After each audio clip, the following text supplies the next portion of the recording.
Atong sayron ang dugang pang mga balita sa Mindanao. Makauban si Cyril Chavez live sa Cagayan de Oro City.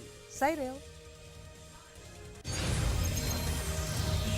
Salamat, Sarah.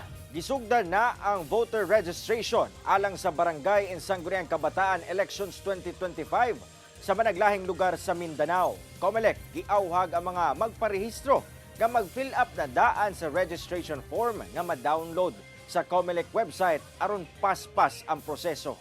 Ang detalye sa report ni Efren Mamak. Gidagsa na sa mga aplikante ang unang adlaw sa voter registration alang sa Barangay and Sangguniang Kabataan Elections 2025 nga gipaygayon sa usa ka mall sa General Santos City. Matud sa Comelec Gensan, gilaumang libuan ang magparehistro sanglit lakip sab nga magparehistro ang mga kabatan-unan nga nag-edad og 15 hangtod 30 anyos. Gawas sa regular voter registration nga ang edad magsugod sa 18 years old pataas. Magsugod kini gikan alas 8 sa buntag hangtod alas 5 sa hapon hangtod Agosto 10. Gipaybalo sa Comelec nga ang August 4 ug 5 alang lang sa mga senior citizen ug persons with disability. Wala sab local transfer of registration records atol sa maong registration period. Giawag sab sa Comelec nga kung mamahimo, fill up panadaan ang voter registration form nga ma-download gikan sa Comelec website. Una mo bisita sa Comelec registration alang sa paspas nga proseso. Ipaprint lang po nila in legal size or folio size, back to back. One copy lang po. And then we need a photocopy of their valid ID as well as the original valid ID upon visiting the registration site.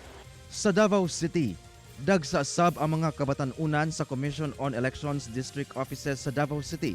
Hinuon hapsay ang unang adlaw sa pagparehistro sa mga bagong botante. Giklaro sa Comelec nga alang sa reactivation. Mamahimo kini nga i-file online pinaagi sa email address sa election officer sa inyong lugar.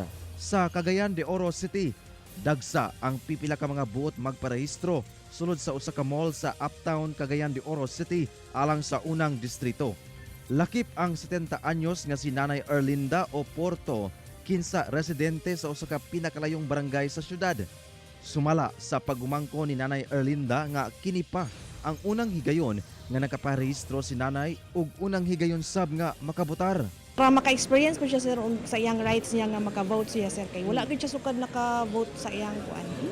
First time ni niya kung madayon 70 years. Sumala sa Comelec nga kung ugaling dili mahinayon ang barangay ug SK election sa Disyembre, posibleng magpaygayon pa kini og voter registration.